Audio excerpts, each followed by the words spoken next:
Goeiedag en welkom by Inspireer. Ons sluit hierdie week af en ek het gedink ek wil vir jou nog 'n wapen gee teen vrees.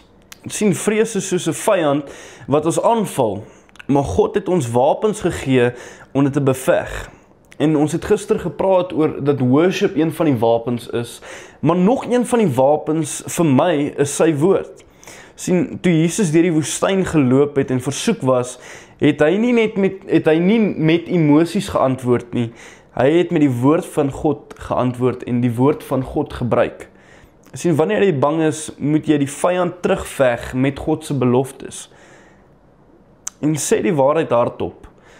Skryf een vers neer oor vrees en sê dit elke keer as jy bang is of bang voel, sê dit net hardop. Byvoorbeeld Jesaja 41 vers 10 sê, moenie bang wees nie, want ek is met jou. Moenie bekommerd wees nie, want ek is jou God. So ek hoop jy het 'n fantastiese naweek en dan gesels ons volgende week weer.